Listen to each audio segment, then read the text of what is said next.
what's up? We're out here at the California World Fest on the Stay Human podcast, and I'm very honored today to have an incredible rising star in music, Etana. How are you today? I'm fabulous because I'm here with you, so I'm doing great. I was feeling the same way about you. Thank you. So how was it today? I just watched your set and it was awesome. It was fantastic. The people out there are full of vibes. And they dust love too. music. They were kicking up dust too. like crazy. It's like people are just out there dancing just like dancing fire. away. Yeah, yeah, it's amazing. Have you been to California a lot? Not in, I'd say probably about 2 years. Mm-hmm. I've been over here maybe once or twice, but not doing as many shows as I did this time. Yeah. So. Well, where's your home? In the air, I'd say. I mean, the ether from Kingston, Jamaica, to Fort Lauderdale, Florida, and then everywhere else in the air. Yeah. When we fly, going back and forth from different countries. How often are you on the road? Like, what percentage of the year? How many months would you guess? I'd probably say 70%. I'm trying to get to you, where you're like 90%. I'm trying to get to where 70. you are. I'm trying to get back to where you are. No, you're not.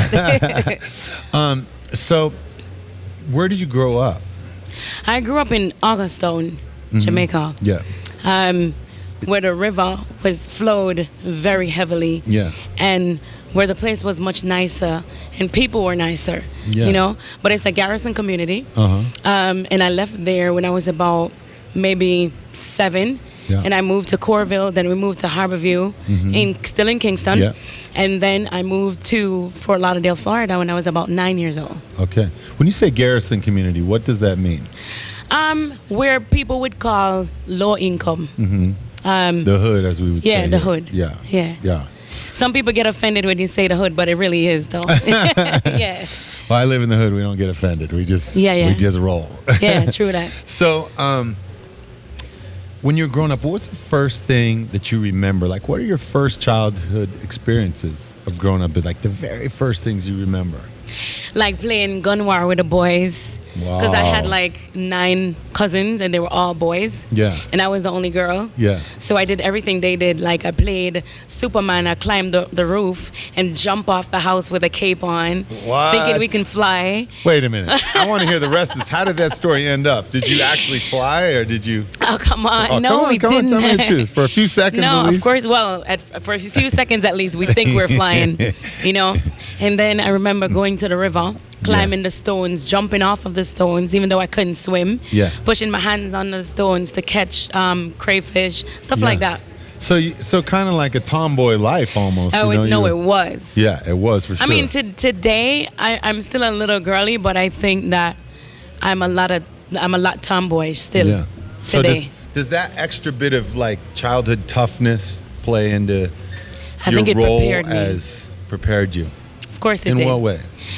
Because in reggae music, especially coming up in Jamaica, you definitely have to be tough and you have to be able to play rough with the boys. When I say play rough, I mean like you're on the stage and they used to just walk up on the stage if you're a female and just grab the mic from you and start singing and forget that you're there. Yeah. Well, that maybe only happened to me once and never again. Yeah. What happened? Tell us the story about this. No, so what I do is I just have like, at the time when I started, my management thought that they did not know how to treat females in reggae.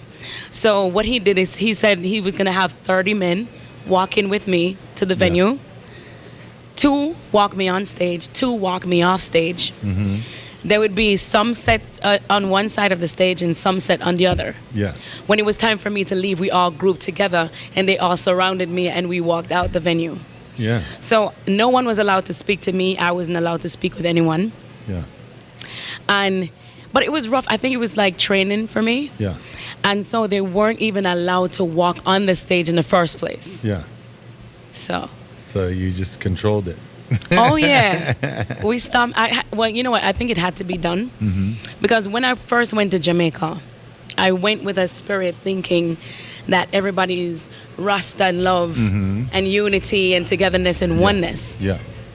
So I would put my bag down with 40,000 Jamaican dollars, 50,000, and just leave it open. Yeah. And I remember the manager calling me and he said, come here. You have no idea what's happening, right? Yeah. And he says, do you ever count your money at the end of the night? I said, why should I have to? I live in a Rasta yard. Yeah. And he says, maybe you should. And I'm saying, you know something, I'm going to lock you down. Yeah. You won't be able to date, speak to anyone, go anywhere, do anything. And my life was that for 4 years. Wow. 4 years. If I wanted to go to the store, I had 7 men around me. Wow. They would go and get what I want. And if someone approached me to talk, I was not allowed to speak to them, and they couldn't talk to me. So when you got started, so we kind of skipped over. You moved to Florida. Yeah. And so that's where you sort of got your. I spent my whole life there, like from nine years old. So I went to middle school, high school, 2 years of college. And so that's where you got your music started. And then did your music go to Jamaica before you got there? Oh, so I skipped over a whole part. You're right. Yeah, come on in. Okay, so when I was I went to music class in high school. Okay. I never took it seriously. Yeah. I played around. I did everything that the other kids were doing until I heard a song that I really wanted to sing. Uh-huh. Like the old Negro spirituals. I loved those. Yeah. So I would pay attention then. Yeah. But do you remember one that you loved? Swing low, sweet chariot, coming to carry me home. Swing low, sweet chariot, coming to carry me home. Something like that. Yeah. Nice. So, I remember going through school, didn't want to, do music at all. And I met a friend of mine who was into music, makeup, and he said to me, there's a guy looking for a girl to join a 4-girl group, and I need you to go try it out. They need a black girl to join. Yeah. So I said, okay, cool. And he says, I'll do your makeup if you promise me that you'll come. And I said, okay, I'll go. And I got in on the day that I did the audition, and that's where music started. Okay. And how old were you? I'd say about 19. Yeah. Yeah. And I was the one with the long braids because I didn't want to perm my hair. I had afro, natural hair.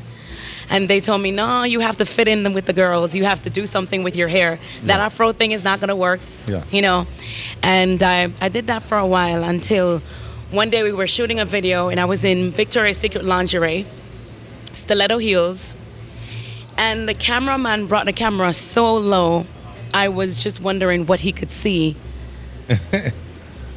underneath my lingerie. Yeah. And I was so upset, and I walked in front of the mirror and I said, is this what you really want to be? Yeah. And my answer, you said that to yourself? Yes. Yeah. I said, yes, I'm beautiful, you look great, but is this what you really want? And my answer was no. And I left, and it was a horrible breakup. I mean, all the girls were screaming at me on the phone. They cried. They had their whole career wrapped up in these expectations. And it was just terrible. Yeah. But I moved to Jamaica, and I said, no more music, that's it. I'm going to open up an internet cafe, and I'm just not going to sing anymore. Yeah. And then a friend of mine brought me over to Richie Spice and Fifth Element, and he said, when we were leaving, he said, this is the girl I tell you that can sing. Yeah. And I'm thinking in my mind, I just left a major label in Florida. What are you going to do for me here in Jamaica? This is Jamaica. Yeah.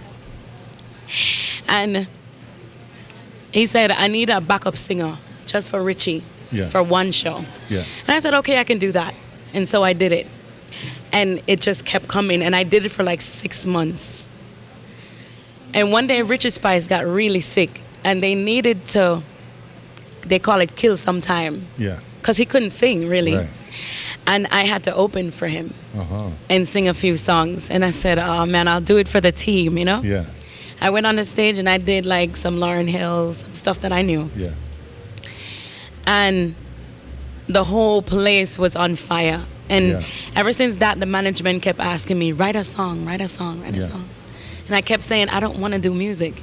Music, you have to be naked as a female. You have to sleep with everybody. Yeah. I just don't want to do that. Yeah. And they say, I guarantee you don't have to do that here. Yeah.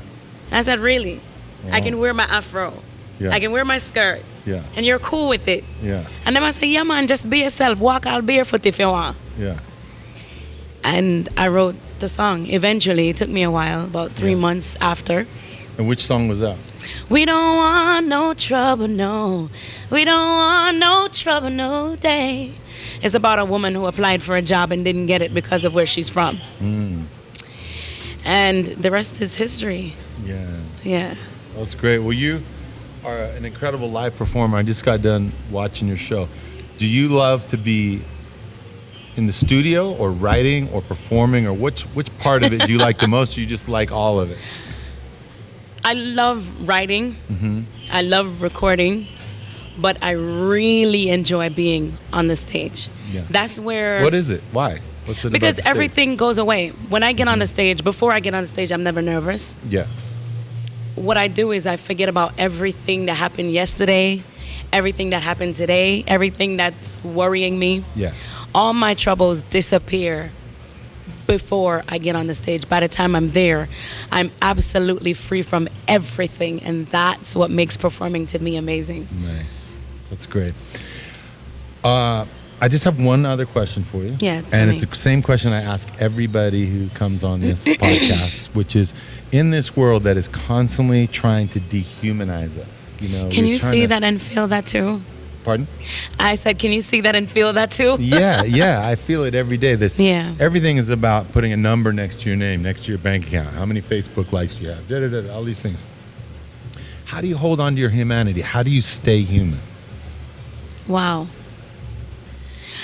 I enjoy and appreciate the moments when I'm home and my mother don't look at me like an artist and talks to me like the little girl she still thinks I am. And when my aunts call me all the nicknames and stuff, and I enjoy family time. When I'm home, I don't even pick up my phone at all. I think because I'm gone for so long that I need to soak up every bit and every moment of my family, of my kids, my mother, my aunts, everybody who's around me.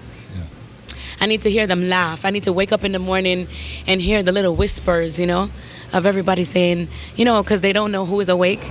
Little things like that is what keeps me human. When I listen to the silence and the noise in it of life, like the birds, the trees, just the breeze, the horn honking in the morning, or my mother's footsteps, or the dog running up the steps. Things like that is what keeps me human. Nice. Well, thank you so much for being here and sharing your humanness, your humanity with us today. Thanks for having me. Etana here at the California World Fest. People can get a hold of you on Instagram.